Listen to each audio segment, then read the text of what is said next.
En cuanto al tema de la naturaleza de la ética y de la moral, pues es necesario ver las cualidades que posee cada una de ellas.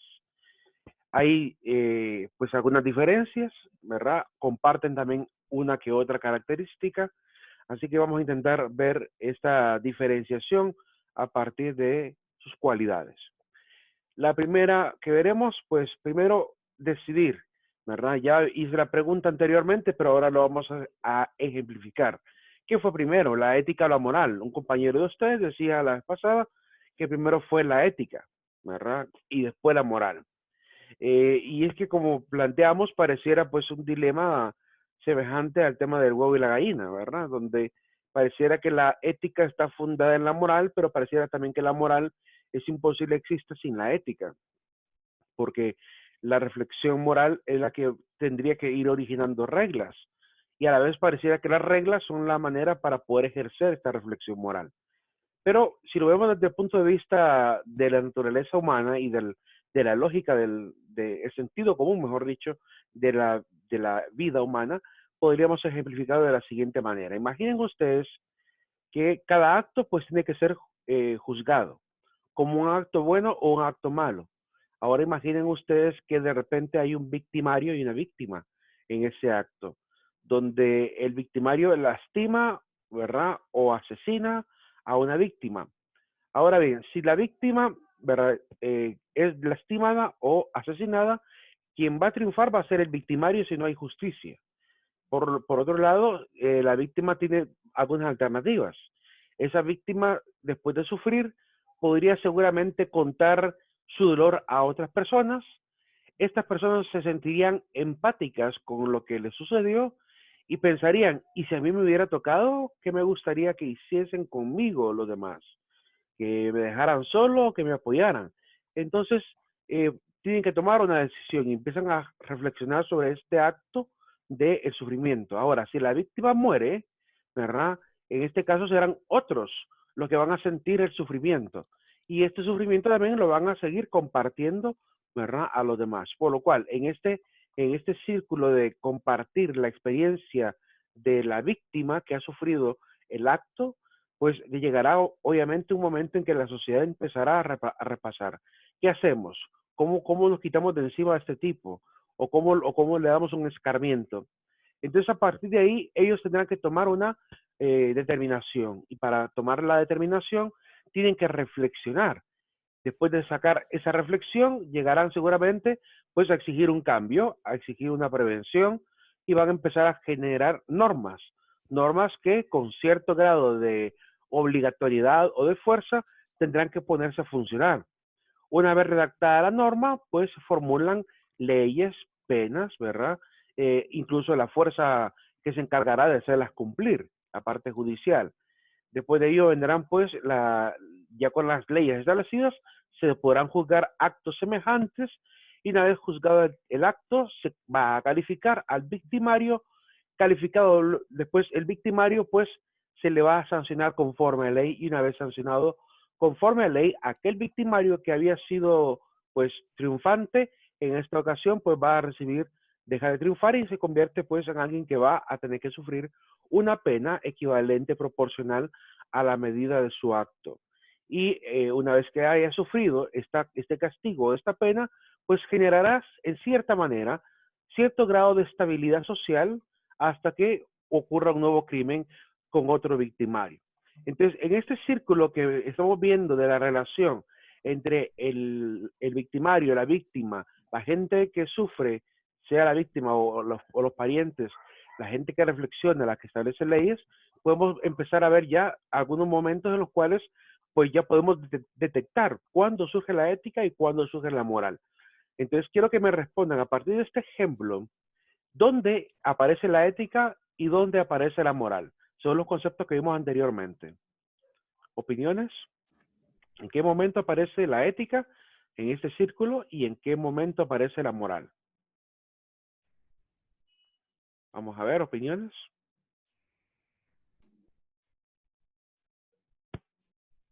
Y Yo c- dependiendo de, permítame, dependiendo de donde haya aparecido, entonces, ¿cuál sería la primera, verdad? Eso es lo que también vamos a ver en este círculo. ¿Alguien? iba a opinar. Yo creo que la ética surge cuando redactan las normas. Cuando redactan las normas surge la ética. ¿Exactamente en ese punto o habrá surgido antes?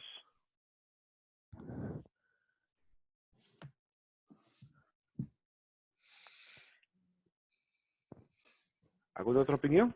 No estoy, Ah, dime.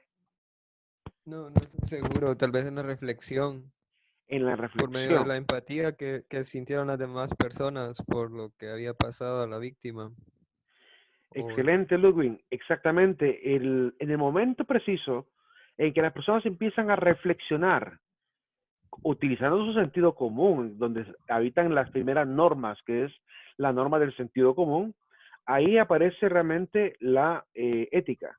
La ética, dijimos el día de ayer, es la reflexión sobre los actos morales, por lo cual la ética aparece exactamente en el punto de la reflexión. ¿Y dónde aparecería entonces la moral?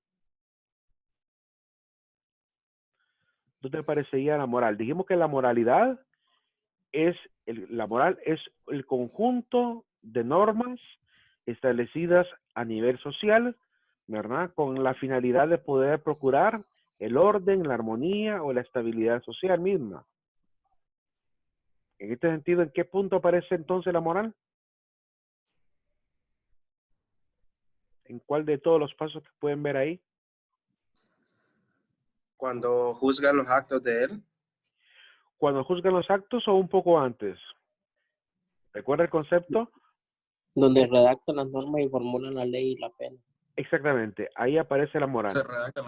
Entonces podemos ver que al menos en este círculo de consecución de eventos, podríamos ver que es necesario que el individuo tenga en su interior ya la cualidad de ser una persona capaz de poder ejercer juicios, ¿verdad?, de reflexión moral, por lo cual la ética tiene que estar implícita ya en la naturaleza de los seres. El ser humano va a aprender, mejor dicho, que como ya puede juzgar los actos, analizarlos, es decir, tiene esta capacidad de ejercer su ética, entonces empezará a deducir normas a partir de ahí. La deducción de las normas proviene entonces de la reflexión moral. Posteriormente, obviamente, surgirán ya códigos más complejos como el derecho. Pero inicialmente comienza entonces la reflexión ética, después comienza la redacción de las normas, que serían ya, por así decirlo, la ley moral que el hombre va a establecer.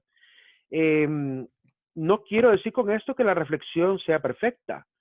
La reflexión se va a ir perfeccionando, que es diferente, porque una vez establecidas las leyes, va a ser más fácil en adelante volver a hacer una vez más la reflexión, ¿verdad? La primera reflexión que el hombre hace, que lo hace buscando su inteligencia, su conciencia, su sentido común, ¿verdad? Lo que siente en su ser que es lo bueno, esa primera reflexión es muy primitiva, ¿verdad? Pero es natural. Está ya grabado en el ser humano esa capacidad de poder juzgar los actos. Y se volverá cada vez más perfecta entre más normativas se vuelvan, pues vayan apareciendo y se vaya especializando aún más la inteligencia humana en juzgar los actos. Por eso es necesario, además de reconocer que tenemos la capacidad todos de juzgar rectamente, todos tenemos la capacidad de juzgar y además de juzgar rectamente, tenemos que reconocer también que es importante, ¿verdad?, hacerse dueño y conocedor también de las normativas. Yo siempre que doy la clase de inicio como filosofía, historia, siempre les digo, jóvenes, lean la norma, vayan hasta el capítulo, lean, porque entre más nos volvemos perfectos en cuanto al conocimiento de la moral, pues mejores decisiones tomaremos en cuestión de nuestra propia eticidad.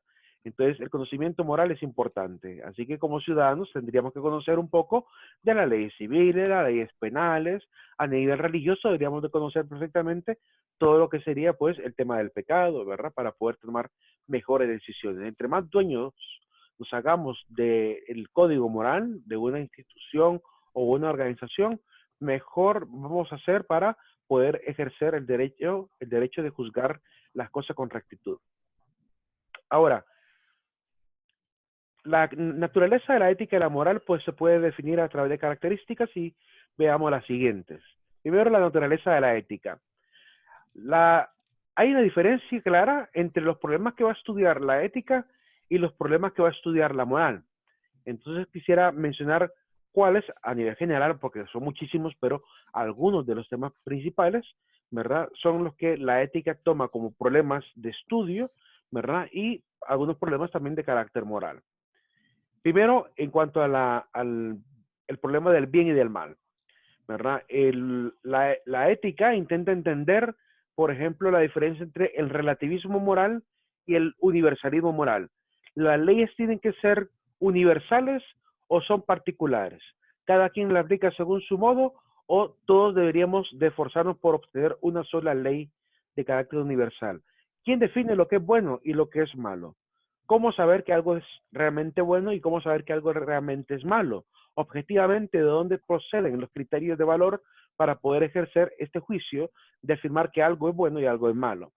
¿Sí? Es una cuestión dependiendo de la sociedad. Si usted, por ejemplo, va a una universidad pública y usted, a una universidad sobre todo en América del Sur, y usted anda el cabello largo, usted en esa universidad no será juzgado como alguien que está haciendo algo malo, porque en el código moral de esa universidad no se ha definido que el cabello largo sea un obstáculo para ser estudiante. Pero en nuestras universidades latinoamericanas, de América Central sobre todo, si usted tiene el cabello largo, si es una norma, es un elemento contrario a la norma, por lo cual se ve como algo incorrecto, ¿verdad? Y incluso lo encontramos en la normativa estudiantil. Entonces la pregunta que es, ¿quién define objetivamente cuándo una norma es realmente válida porque genera bondad y inválida, pues, cuando genera maldad? Y en este caso, pues, cómo un acto se puede determinar como bueno o como malo. Porque mientras en América del Sur, como Argentina, andar el cabello largo no es malo, aquí en Honduras sí lo es a nivel de las universidades. No está bien, no se mira bien desde la etiqueta, ¿verdad? El andar el cabello largo siendo varón. Entonces, ¿quién define esto?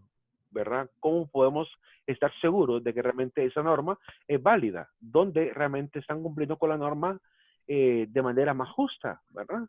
¿Es justa la Universidad Argentina por permitir cabello largo e injusta la de Honduras? ¿O es justa la de Honduras porque nos pide una norma que realmente es importante y es obviamente, le falta todavía madurez moral a la Universidad de Argentina? Entonces, esa es una situación que también hay que aprender a ver. Por lo cual, el tema del bien y del mal es uno de los principales problemas, ¿verdad?, de la reflexión de la ética. Otro problema de la ética es la libertad, el placer y el instinto. ¿Qué hacemos? ¿Liberar los placeres o controlarlos? Estamos atados a estar luchando contra el placer, ¿verdad? Estar en las redes sociales, tomarse una cervecita, ¿verdad? ¿Cómo definir realmente cuál debe ser el mejor móvil para la voluntad humana? ¿Verdad? Dejarnos llevar por el placer, por el gusto, o empezar a controlarnos. ¿Qué es más ético en el individuo? ¿Tener libertad plena o control? Es un tema también importante. El placer, ¿hasta qué nivel hay que llevar el placer? Por ejemplo, ¿hasta dónde debemos ser seres hedonistas? Porque el placer está definido, pues, para que es parte de la naturaleza humana. ¿Hasta dónde entonces tengo que refrenar el placer? ¿Sí? ¿Cuál es el límite del placer? Otro problema importante es la deontología moral. ¿Estamos obligados a obedecer las leyes? ¿Realmente hay una obligatoriedad? Estoy realmente, ¿cómo se llama? Mi voluntad debe estar doblegada a lo que dice la mayoría, o puedo tener actos también de libertad. ¿Hasta dónde llega mi libertad? ¿Hasta dónde realmente puedo desobedecer la ley? ¿Verdad? ¿Cómo determinar si debo o no debo desobedecer? ¿Cómo puedo definir que una ley realmente es justa o injusta para poder saber si debo o no debo obedecerla? Esos son elementos también importantes.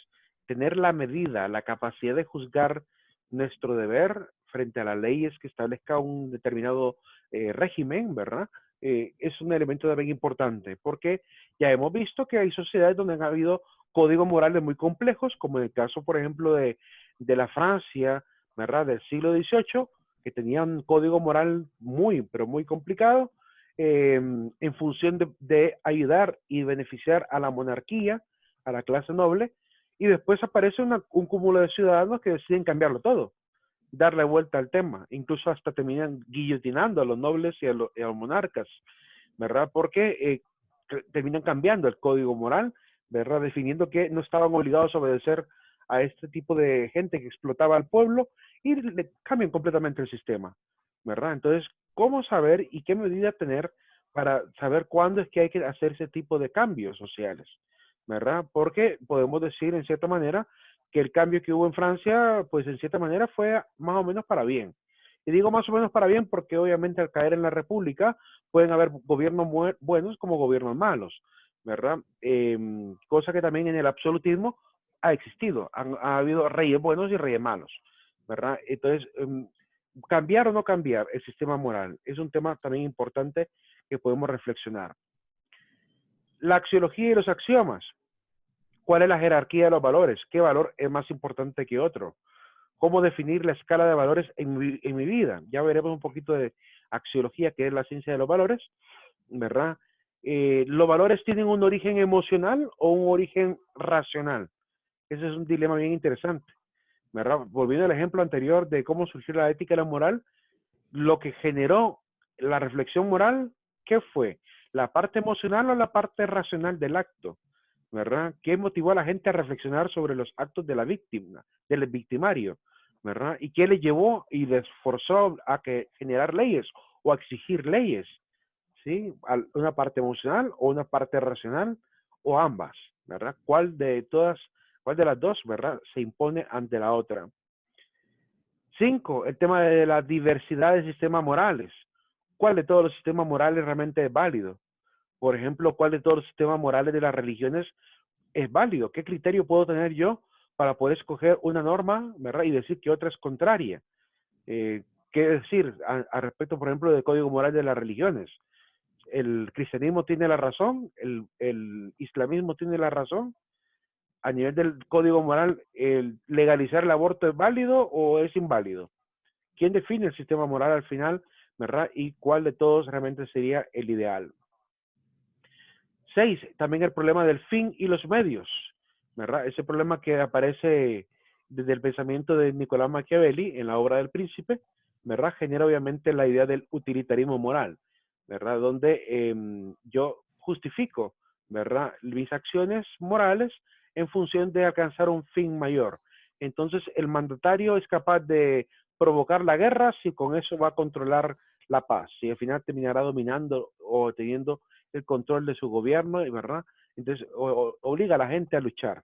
Entonces, el tema de sentirse obligado incluso a participar en este tipo de fines, ¿verdad? Aunque el medio sea, pues, ofrendar la vida, entregar la vida al enemigo.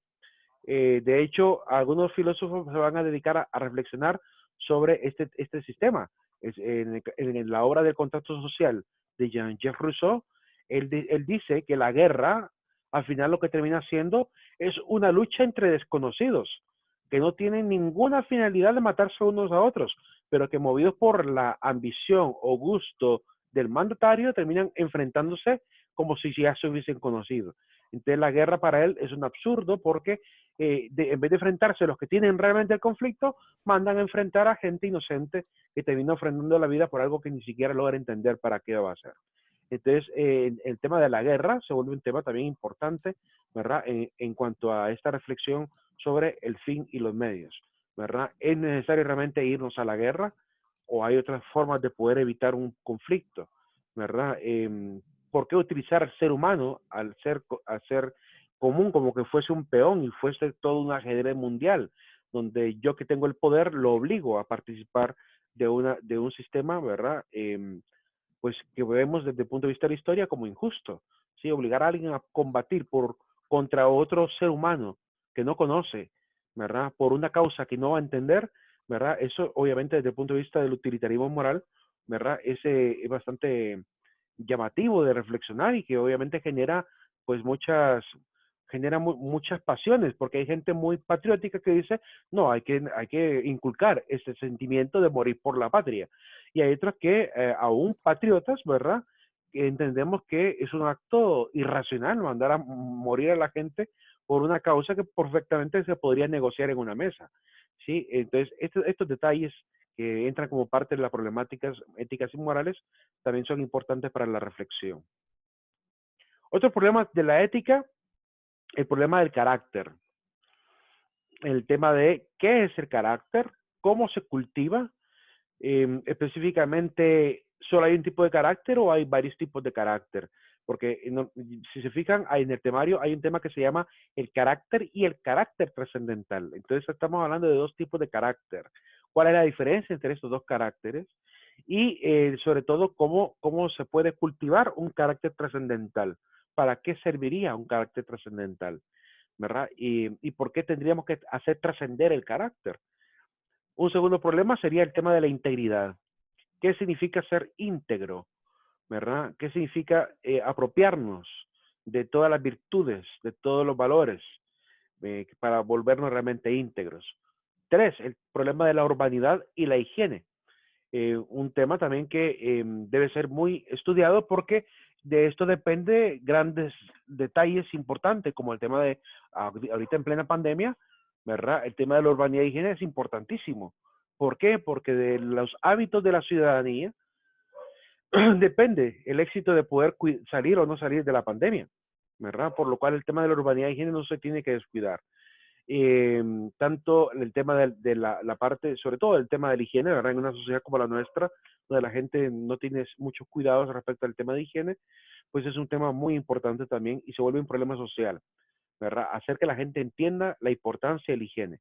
Se le enseña desde niño, desde la escuela a la gente, y aún así en la adultez pareciera que no tiene mucho efecto, ¿verdad? A pesar de que sabemos que estamos en pandemia, ahí anda un montón de gente sin mascarillas, no se lavan las manos, ¿verdad? Andan para arriba y para abajo.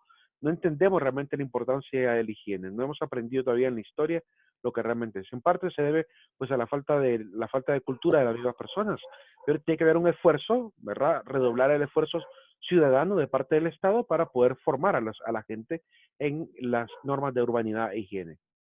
El problema de los límites de la ciencia, hasta dónde tiene que llegar la ciencia, cuál es el límite, porque hemos visto el afán de algunos científicos por querer incluso clonar a seres humanos, ¿verdad? De hecho, hasta han surgido películas muy buenas que tratan el dilema moral del límite de la ciencia. Yo les recomendaría ver una película de Edward McGregor que se llama La Isla.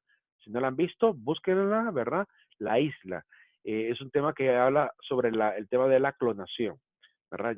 Vale la pena ver esa película, vale la pena entrar en ese mundo de qué pasaría si en el mundo empiezan a clonar a seres humanos. 5, el tema de la dignidad y la libertad humana es otro problema también importante, ¿verdad? La iglesia no para, por lo menos la iglesia católica, no para en su doctrina social de estar llamando constantemente al respeto de la dignidad de los individuos en temas de migración, aborto, ¿verdad? Que son los temas más fuertes a nivel de esta, pues poner en peligro la dignidad humana. Y el tema de la libertad humana también, ¿verdad? Que tiene que ver con el resto de acciones, ¿verdad? Que pueden llevarnos al pecado. 6, el tema de los valores es otro problema importante, ¿verdad? Cultivarlos, cómo se cultivan, ¿verdad? Cómo surgen, cuáles son realmente los más fundamentales que hay que cultivar en las diferentes esferas de la humanidad, hogar, escuela, ¿verdad? Religión. 7, el deber humano, también es un problema de la ética, ¿verdad? Además es un problema moral. El utilitarismo ético, ya lo mencionamos como un problema también moral, pues también es un problema de la ética. El tema de los conflictos sociales, más adelante vamos a ver ampliamente el utilitarismo moral, por eso no profundizo en él ahora, porque más adelante lo vamos a ver. Los conflictos sociales también son importantes, sobre todo las problemáticas sociales. Aquí incluso trataremos de entender pues los principales problemas, al menos cómo se relacionan. 10, la economía de recursos naturales y artificiales, ¿verdad? También es un problema de la ética. Explotar o no explotar el medio ambiente, ¿hasta dónde podemos explotar el medio ambiente? ¿Qué leyes, qué sanciones establecer para alguien que explota los recursos naturales? ¿Tiene la autoridad del Estado realmente de destruir hasta las biosferas? ¿Hasta qué punto los códigos de ética pues van a ayudarnos a restringir y a cuidar lo que son los pulmones para la humanidad, ¿verdad? En este mundo. ¿Qué acciones tomar dentro de la moralidad? Hay un gran esfuerzo. El hecho simple de que, por ejemplo, a nivel internacional hayan aparecido las normas ISO 14000 intentando obligar a las empresas a que tengan cierta ética para el trato de los recursos, ¿verdad? Y su responsabilidad social con respecto no solamente a los seres humanos, sino al medio ambiente. Entonces, es ya un intento universal de de empezar a rectificar lo que se hizo en la era industrial, que contaminábamos de manera pues desmedida, ¿verdad? Y explotábamos y sacábamos recursos de manera desmedida. Y casi pues si hubiésemos seguido en ese sistema idéntico al de la era industrial, pues estaríamos íbamos en dirección a la extinción. Pero ahorita ya como que las organizaciones han vuelto nuevamente a esta reflexión y empiezan obviamente a recapacitar, ¿verdad? A los mismos usuarios, a los mismos empleados sobre el manejo correcto de los recursos para evitar obviamente contaminar y además malgastar los recursos. El tema de la espiritualidad humana es un problema también de la ética, ¿verdad? ¿Qué significa ser alguien espiritual? ¿Cómo se puede ser alguien verdaderamente coherente con el lado espiritual? Y obviamente desde el punto de vista de la ética cristiana es muy importantísimo. Cómo depurar de la espiritualidad humana aquellos errores que tenemos o convicciones erróneas que tenemos acerca de quién es Dios, por ejemplo, ¿verdad? Depurar esta imagen que tenemos a veces fetichista de Dios, de un Dios falso, ¿verdad? En el hombre frente a la vida vamos a ver ese tema creo que dentro de muy poco, que es el tema de los fetiches de Dios, ¿verdad? Estas ideas erróneas que tenemos de Dios y que de alguna manera afectan también la naturaleza de la espiritualidad. Porque si yo considero, por ejemplo, a un Dios como un Dios sádico, pues mi oración, mi forma de ser espiritualmente, también va a ser una espiritualidad llena de temor. Si veo a un Dios que es relajado, que no me exige compromiso, entonces voy a tener ese fetiche de Dios y por lo cual mi oración también va a ser así, relajada, ¿verdad? En vez de hablar a Dios con respeto, voy a empezar a decir, ¿qué onda Dios? ¿Verdad? ¿Cómo estás? ¿Verdad? ¿Qué pex? Entonces empezamos a hablar de esa manera con Dios, ¿verdad? Y perdemos la solemnidad, incluso en la relación con Dios. Y así hay muchísimos fetiches que valen la pena, ¿verdad? Que también ustedes pudieran recordarlo si lo vieron en Hombre Frente a la Vida, y si no lo vieron, pues investigarlo. De hecho, hay un libro muy bonito que se llama Cuaderno Bitácora de Carlos Cabarrús. Y en la obra de Carlos Cabarrús, Cuaderno Bitácora, se presentan los 9 fetiches de Dios, es decir, 9 conceptos erróneos de quién es Dios y que obviamente eso afecta no solamente la espiritualidad, sino también la moralidad de la persona que se dice ser creyente. Sí, porque si yo considero que Dios es un Dios, por ejemplo, negociador, un Dios comerciante, entonces mi oración y mi forma de ser va a ser así como de comercio, ¿verdad? Te doy, Señor, para que me des. Y está en esa relación, pues, un poquito, se puede decir, comercial entre Dios y el hombre. Y eso afecta, créanme que eso afecta incluso la forma de comportamiento social, ¿sí? Y la forma como yo consideraré al resto, en la forma como voy a respetar al resto. Es que si usted no paga el pacto, usted no paga el diezmo, entonces usted está mal con Dios y por tanto, para mí no es mi hermano todavía, porque usted está mal con Dios, ¿verdad? Entonces rectifique eso con Dios y después será mi hermano. Entonces empezarán estas divisiones también en medio de las iglesias, ¿verdad? Por algo que es simplemente materialista o algo que es económico. En la imagen de este fetiche de Dios, pues se genera este tipo de pensamientos, ¿verdad? Es que si no paga el diezmo, usted está cerquita de estar condenado, ¿verdad? Entonces empezamos a generar esta idea errónea de espiritualidad dentro de la comunidad. Importante también ver el tema de la espiritualidad humana como parte de los problemas de la ética. Aquí vamos a ver pues los aportes de la ética cristiana pues a la vida humana, ¿verdad? Más que hablar de espiritualidad, hablaremos de la moral que la cristiandad nos ha delegado en la Edad Media sobre todo y que también en la actualidad pues sigue ejerciendo, ¿verdad? A través de la doctrina social de la iglesia. Por lo cual en el último tema del último parcial miraremos obviamente toda una unidad acerca de los aportes de la ética cristiana a la sociedad. Y en la Edad Media de la ética veremos también obviamente cómo apareció la ética cristiana y qué nos viene a enseñar. Conceptos de la ética y si algunos sistemas morales importantes. Algunos de esos sistemas que voy a mencionar lo vamos a ver más detenidamente, pero para que vayan ya familiarizándose con algunos personajes y conceptos, pues es importante enumerarlos. Vamos a ver el intelectualismo de Sócrates. Cuando miremos a Sócrates vamos a hablar de la ética intelectual. La ética de la virtud de Platón y Aristóteles, ¿verdad? Hay una ética ligada al tema de las virtudes, ¿verdad? Y que según Platón pues tiene esta relación con la parte espiritual, con los tipos de alma. La ética estoica y epicúrea, vamos a hablar del tema de la sobriedad, llegar al máximo de la sobriedad. ¿Qué significaría ser alguien pues excelente según los estoicos y epicúreos? La ética religiosa cristiana, vamos a ver también qué nos enseña la Biblia, qué nos enseña la Didache, que es un documento importantísimo para la historia de la iglesia, porque es un documento del primer siglo de la era cristiana y que muestra también varios elementos de carácter moral, ¿sí? Vamos a hablar también un poquito de la influencia de los padres de la iglesia y doctores de la iglesia durante la época de la Edad Media. Al menos generalidades. Vamos a ver generalidades porque no nos alcanzaría a ver detalladamente cada elemento. 5. La ética formal, ¿verdad? De Immanuel Kant. Vamos a ver también a Immanuel Kant cuando miremos la ética moderna, ahí lo vamos a ver. La ética colectiva de Hegel, de Friedrich Hegel, ¿verdad? También lo vamos a ver un poco. El utilitarismo de Jeremy Bentham y John Stuart Mill, ¿verdad? John Stuart Mill es uno de los filósofos bien interesantes. ¿Sabían ustedes que las feministas que se adjudican ellas mismas, las actuales feministas, se adjudican ellas tener estas ideologías de libertad y de ¿cómo se llama?, de emancipación, de liberarse de los sistemas?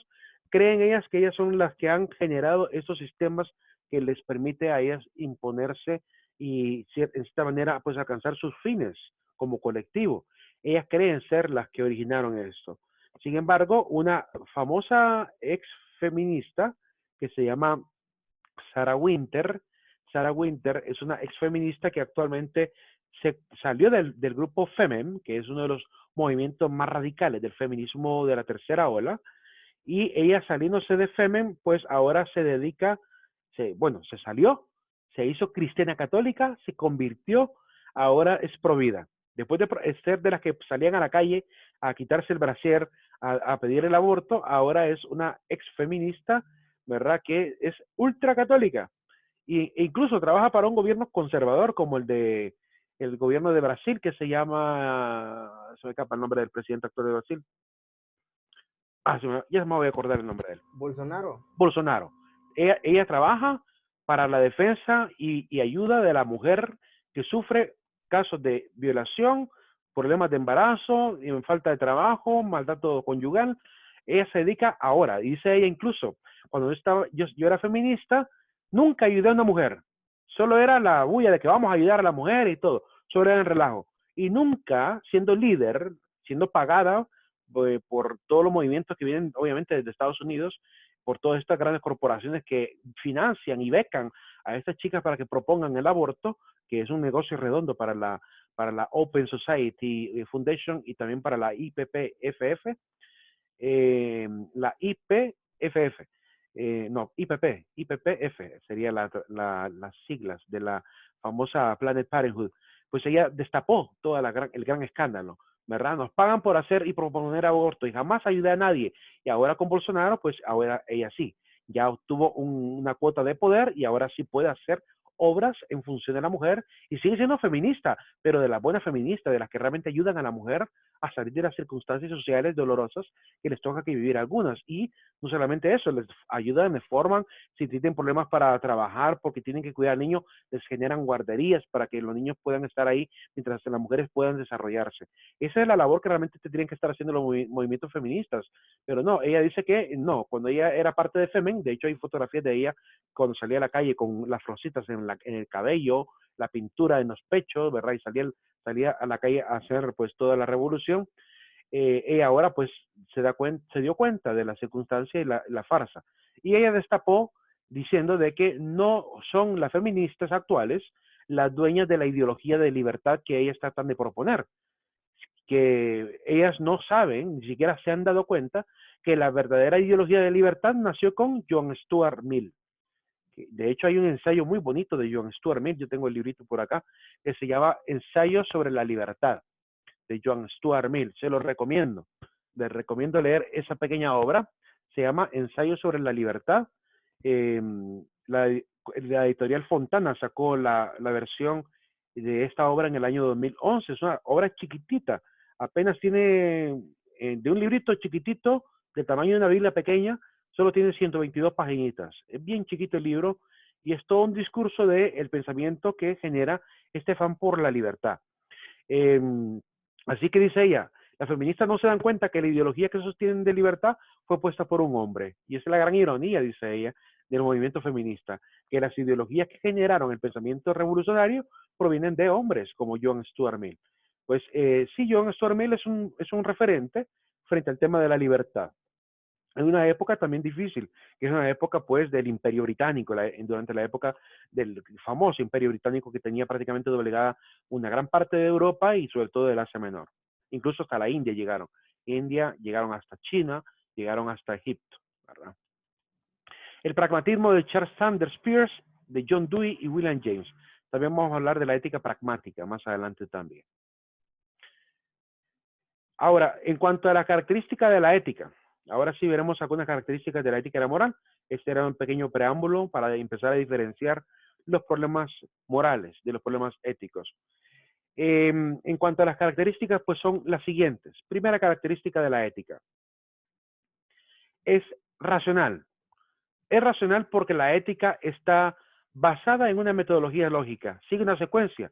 La secuencia es muy simple, la he ejemplificado en 3 pasos. La inteligencia, de alguna manera, nos ayuda a dirigir la voluntad. Y esta voluntad nos hace tomar actos completamente libres. Así se efectúa, obviamente, el efecto dominó, ¿verdad? Que surge desde la razón para llegar hasta los actos volitivos, los actos humanos de la decisión moral.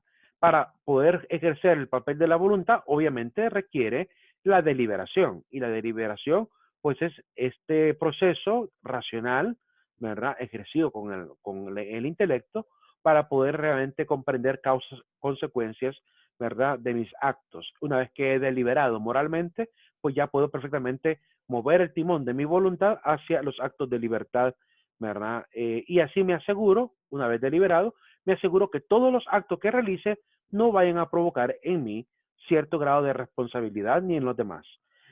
Por lo cual, es decir, que la responsabilidad que obtenga sea una responsabilidad que espero, ¿verdad? No una responsabilidad que no espero o que en este caso sería pues para resarcir un daño, sino que sería la responsabilidad que estoy dispuesto a aceptar a cambio de ejercer mi libertad.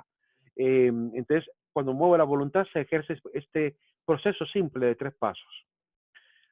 Siguiente característica, la ética es práctica, ya que es funcional. La idea del ver una asignatura, como decía al inicio de ética, es que vayamos pues socando tuerca, ¿verdad? Socando tornillos, arreglando la parte de la conciencia, porque a veces estamos un poquito distraídos respecto a lo que sería el ser excelente, el ser virtuoso, el ser moral.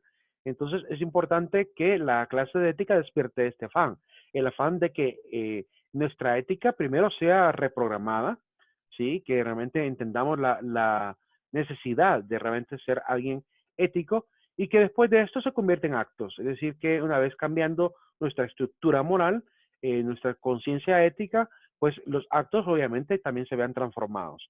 Por lo cual, en definitiva, la finalidad de la ética es siempre modificar el acto, modificar la acción. La ética es normativa. Es normativa porque establece su propio carácter por medio de normas y leyes personales.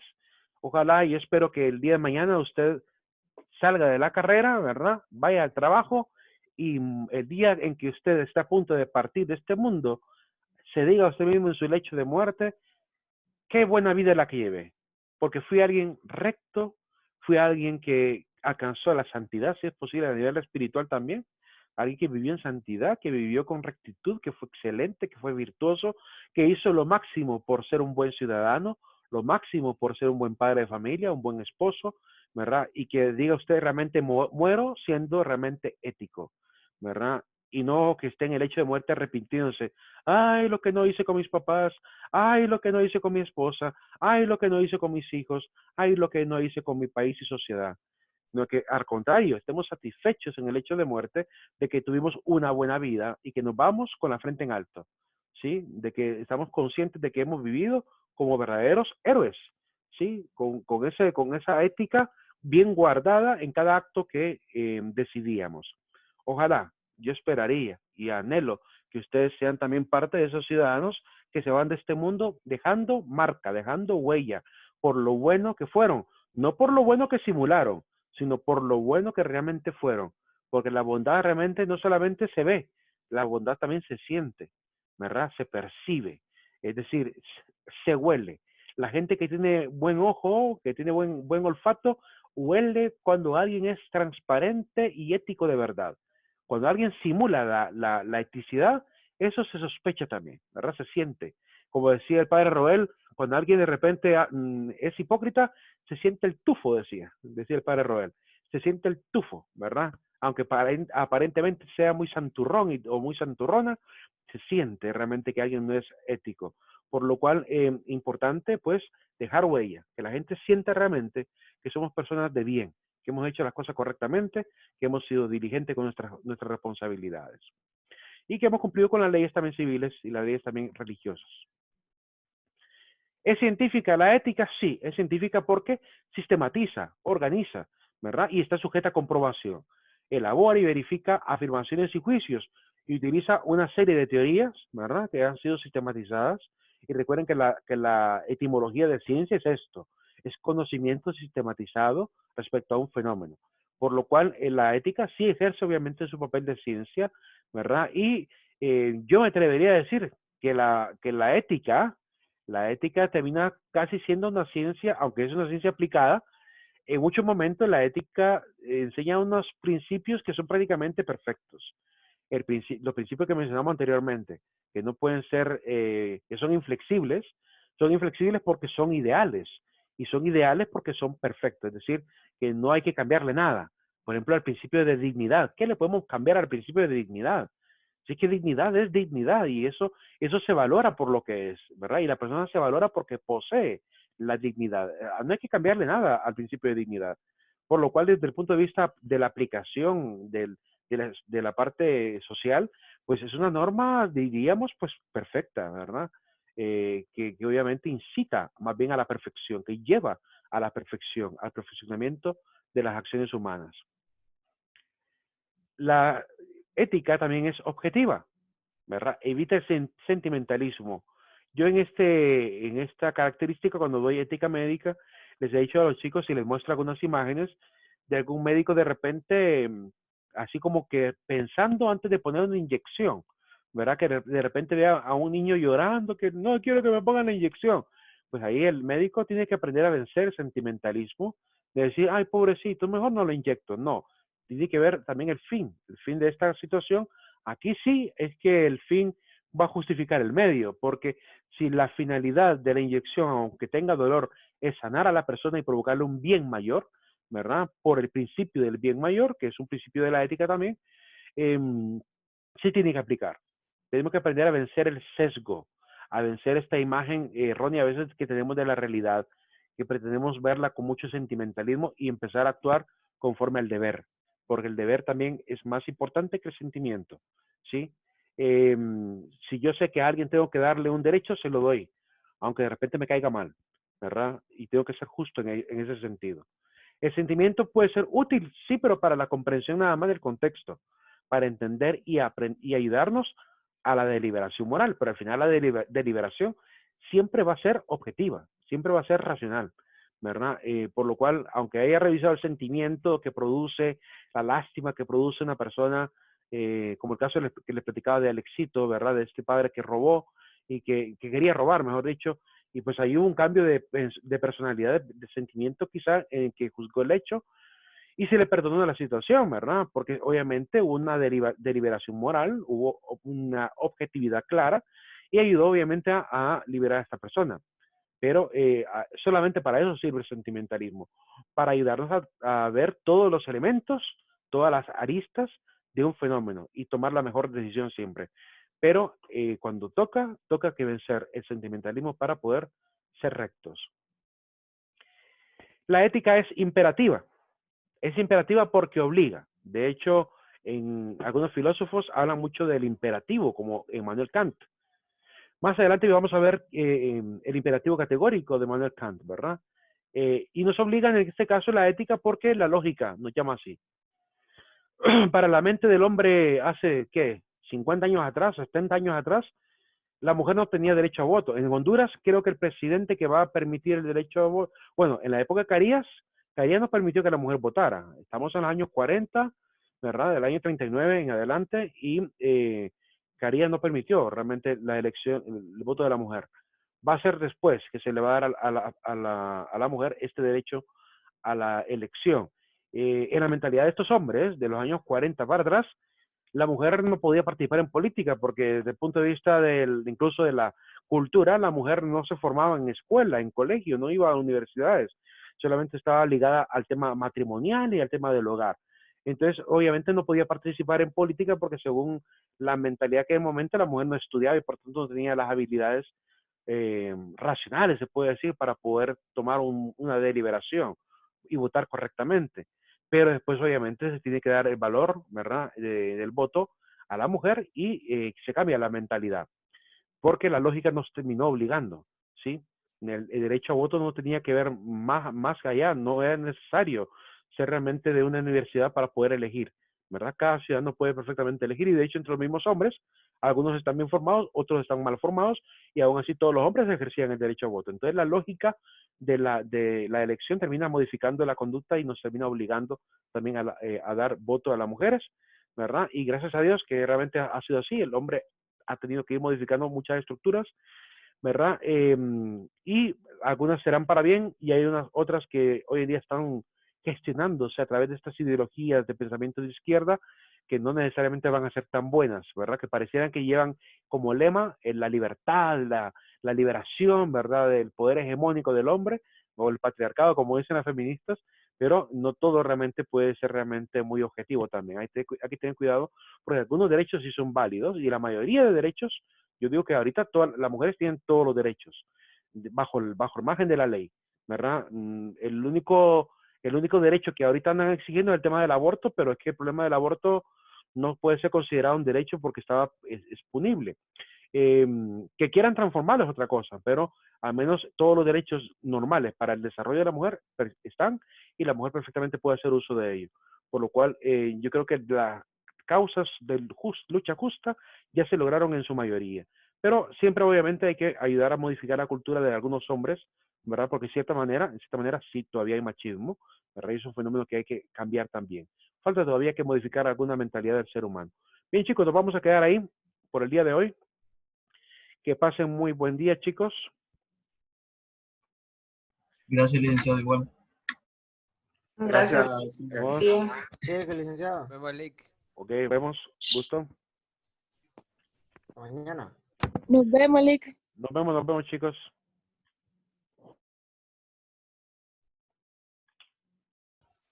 Nos vemos, Rick. Vemos.